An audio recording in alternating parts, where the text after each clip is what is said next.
What if the biggest shift in human history is happening right now, and most of us haven't even noticed? It's not about technology or politics, it's about what we believe, or more importantly, what we stop believing in. For thousands of years, the idea of God or gods has been at the center of civilization, but that's changing, and it's changing fast. For the first time ever, huge numbers of people are just letting go of God. The number of atheists and people with no religion is growing like never before, and it's shaking the very foundation of our societies. In this video, we're not just going to ask why this is happening. We are going to explore the really controversial idea, the argument that this shift away from religion isn't just a trend, but that it is absolutely necessary for the survival and progress of humanity.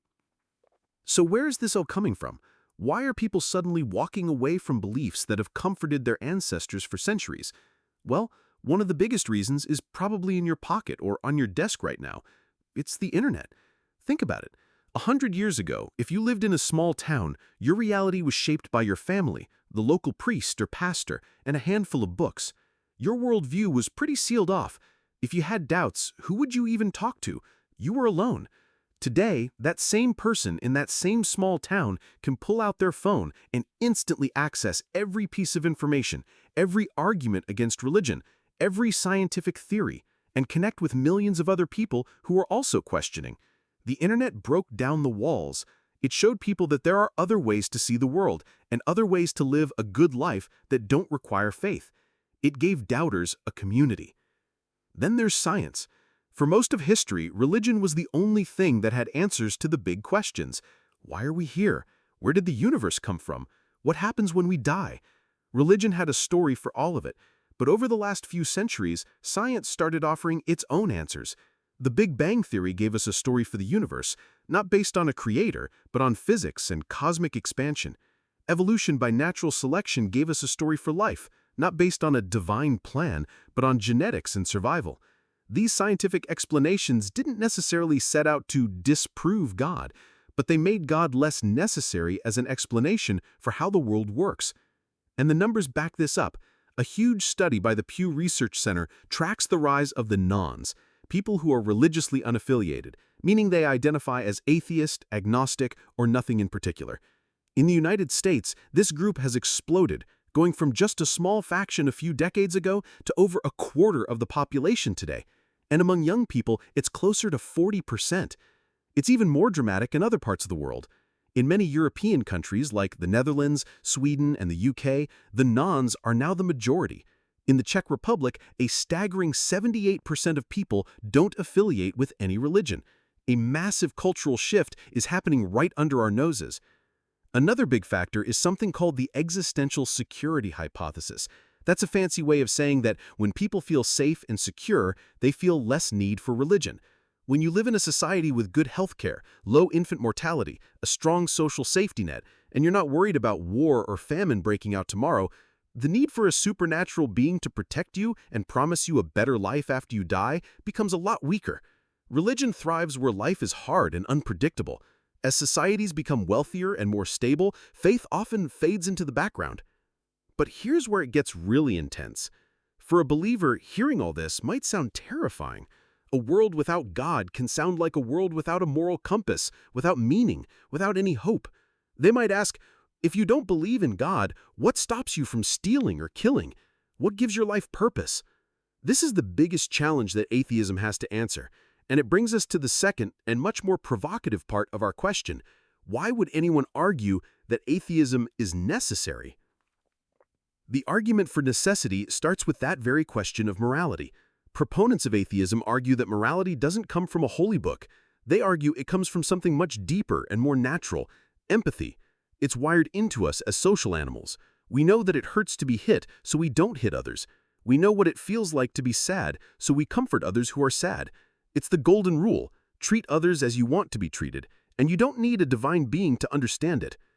In fact, they argue that relying on religion for morality can be dangerous, because if your morality comes from a book, you are stuck with everything in that book, the good and the bad.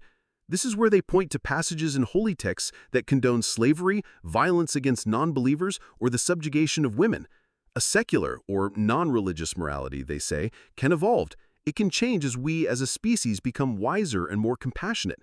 It allows us to say slavery is wrong, not because a book tells us so, but because we understand the fundamental suffering it causes.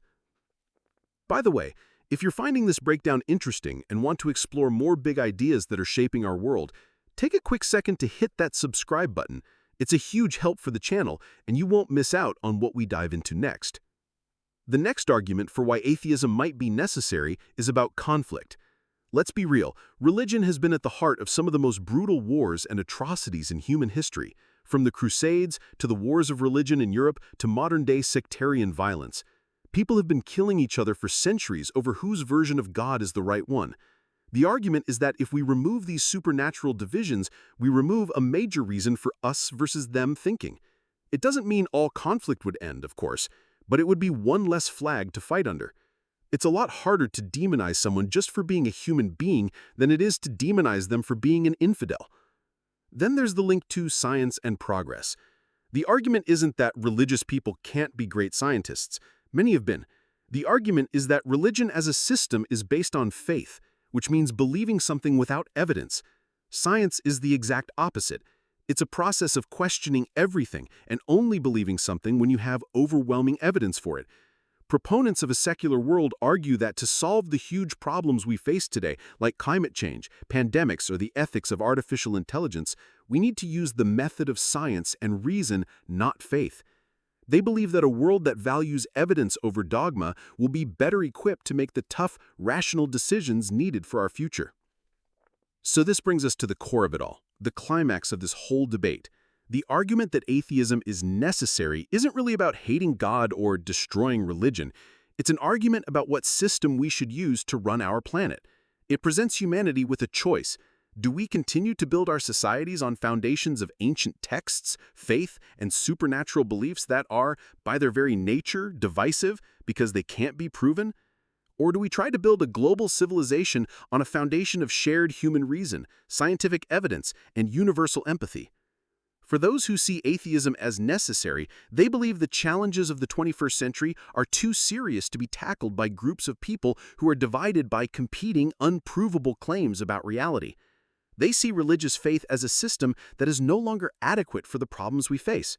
For them, moving towards a secular atheistic worldview isn't about losing something. It's about gaining a more powerful, unified tool to ensure our collective survival and well-being. So, to wrap it all up, the rapid growth of atheism and non-belief isn't a mystery. It's a direct result of a more connected, more educated, and more secure world. The internet opened the floodgates of information, science provided alternative explanations, and a life free from constant struggle has made the comfort of religion less essential for millions. The argument for its necessity is a bold and controversial proposal for a new way forward, a future guided by evidence and our shared humanity rather than by divine commands. Of course, this leaves giant questions about where we find community, purpose, and ritual, things that religion has provided for millennia, and that is the great puzzle that the secular world is now tasked with solving.